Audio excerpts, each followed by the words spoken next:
Hello, everyone, and welcome back to the Thunder Today YouTube channel. I am your host, Dylan Hibbard, and in today's video, we're going to go over a list the Oklahoman took out, and that was their ranking of the top 10 OKC players ever. We'll dive into that and kind of get our opinions on it. We'll also talk about the Thunder's key and their big man depth in this upcoming season. We will also talk about another possible Thunder trade or player that you could look at for the Thunder. And then at the end, we'll do a bit more of a relaxed subject talking about the Thunder's 2K ratings that 2K came out over the weekend, and we'll get the official ratings for the Thunder there. But first off, the Oklahoman ranked their top 10 OKC players of all time, and I feel like most people would have the same top 10 for the most part. You might switch some guys around, but for the most part, I feel like people would have the same players, same set of players in their top 10. And for this list, they had Shai Gilgeous-Alexander 1, KD 2, and Russ 3. I feel like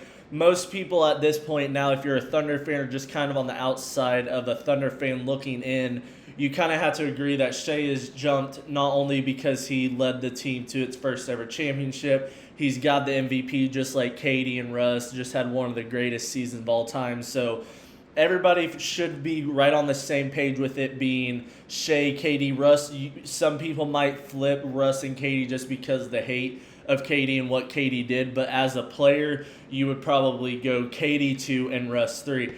And shockingly enough, number 4 is J-Dub and number 5 is Serge Ibaka. So according to them, J-Dub has already jumped a lot of people and is already in that number 4 slot. And I'm not even that mad about it, because if you look at it from what J-Dub has been able to do in just 3 seasons with the Thunder and be able to help Shai when Chet hasn't been his healthiest and not been his best, to have somebody that if Shai's not doing great, and we saw it in Game 5 where Shai was struggling, J-Dub can take over and carry us to a win in such a crucial game. And he's gotten so much love from the fans and has won so many fans over that I think it's not crazy to say that J-Dub has jumped already into that number 4 slot. And Serge Ibaka at 5. Serge is obviously probably the best shot blocker that the Thunder have ever had up until we got to Chet. I think Chet will eventually jump him, because I believe Chet is a top 3 defender shot blocker in the league. So after that, top 5 is kind of where you get into your more interesting takes for this list. They had Paul George 6, James Harden 7, they had Lou Dort 8, Chet 9, and Steven Adams 10. And I agree with all these players. I don't really see anybody else at this current moment. You can maybe throw in somebody else instead of a Lou Dort or Steven Adams, or maybe even a Chet, just because Chet hasn't been able to stay the healthiest. But having Paul George 6 and then James Harden 7, it might be another controversial one, because James Harden was obviously there back in the day before he left. I think Paul George was just better in his time with OKC. He was right there with Russ, finished top 3 in MVP voting in that 2018-2019 seasons, and he was just one of the best players in the league before we eventually had to get rid of him with the Shai Gilgeous trade. But having James Harden 7 kind of makes sense. He was the 6th man of the year, not the James Harden that we know and everybody knows now as the triple-double machine, the scoring machine. So I think that's kind of why they ranked him that low at 10. And then you finished out the list with Lou Dort, Chet, and Steven Adams. They're already saying Lou Dort and Chet has jumped Steven Adams, which for the most part he is. Steven Adams is my favorite Thunder player of all time. You can see the jersey right behind me. So I think it's a pretty good list overall. I'm interested to hear what you guys have to think about it. Where would you switch? Do you think maybe Russ is 2, KD's 3, maybe you have J-Dub lower or somebody like that? You guys will have to let me know down below what you think of the top 10 OKC Thunder players of all time. But now we'll transition into a big key of success for this upcoming season to me, and that is the Thunder's big man depth. And we're in a league where guards are taking over, where you have your score-first guards, you have maybe your small forwards that can lead a team like a Tatum or Kawhi and stuff like that. But for the most part, it's a guard-run league, and when you're able to, as a team, to have such great big man depth, I think it shows, and it can be really crucial come playoff time and looking to repeat as champions, especially when the number one team that you're going to have a problem running into and most likely is going to be your biggest competition this upcoming season is the Nuggets. And when their best player and the best player in the league, right up there with Shea, is Jokic, you need to have those big guys. So for the Thunder, I think a big part of this upcoming season is how they're going to rotate their big man. You obviously have Chet and Hartenstein that will be starting unless you go with Wallace over Hartenstein on certain lineups.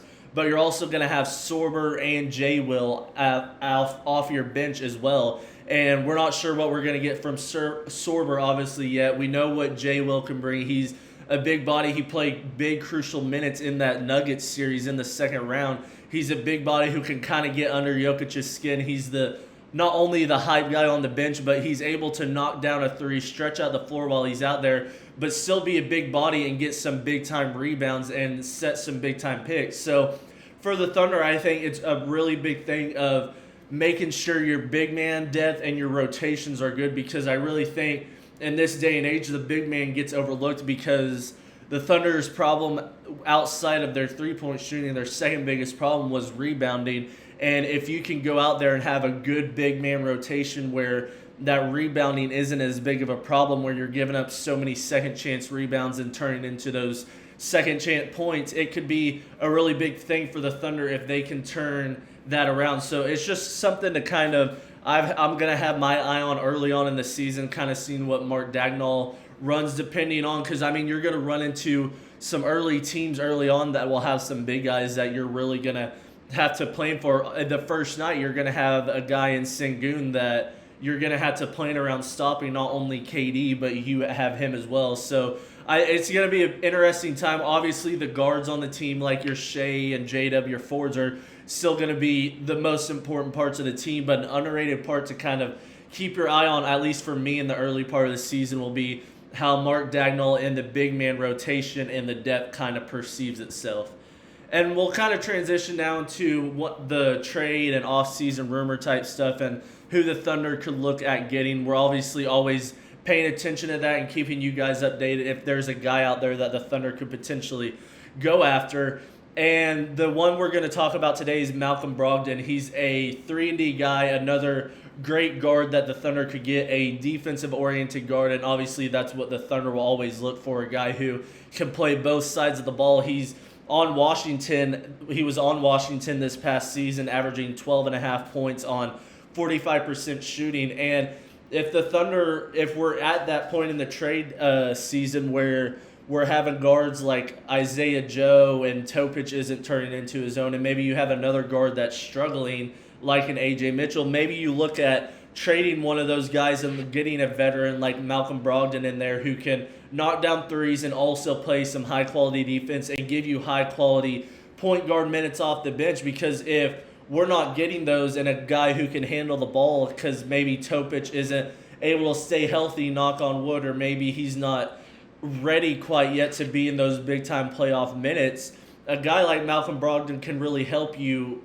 and that really could show in the playoff time when you need those big-time minutes from veterans who's been around the league, who knows how to deal with those situations. So I think Malcolm Brogdon could be a great trade piece the Thunder could look at. You would obviously give up somebody like an Isaiah Joe Kenrich, most likely Isaiah Joe, to get off of that $11 million that you're going to pay him, because you don't want to end up over that first apron and into the luxury tax at that point, especially with this season being the last season before you're getting your big three all getting their contract extensions. And that's really when you kind of had to navigate some things around the lineup, and that might have to be making some tough decisions on guys that we love off the bench who are a part of this championship team, but we have to trade them away because it's not always it's a business, and you have to be able to adapt and Sam Presti, and that's why we got picked. So another guy to kind of look out for on the Thunder, or who they might trade for this upcoming season,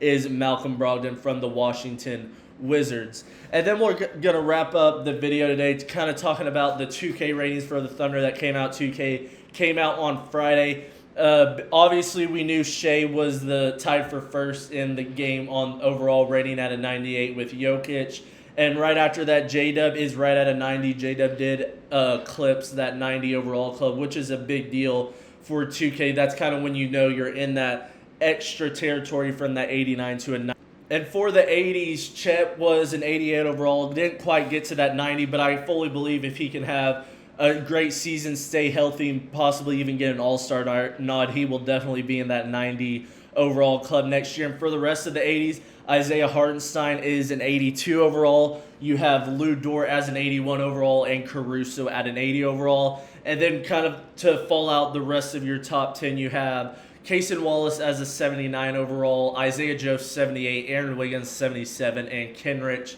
at a 76. Kind of shocking to see Aaron Wiggins only at a 78 below Isaiah Joe. I feel like I absolutely love Wiggins, and I still think he's one of the most underrated players in the league just because he's kind of hidden in our bench and not being able to fully show what he can do. And us fans know what he can do on a night in and night out basis. Just the general league doesn't understand how good Wiggins can be, and I think this shows in the ratings being a 77. I think without a doubt he could be in that 79-80 club right up there with Wallace. I think him and Wallace, if they take the jumps that we know they can this year, they can hop into that 80-81 overall tier. So just kind of overall pretty good ratings for the Thunder. I would like to see obviously Wiggins a bit higher up. I think Wallace deserves that 80 overall rating. I think his defense showed that, and he was able to make his offensive game so much better. He was shooting the ball better. He was attacking a little bit better this year. But 2K is a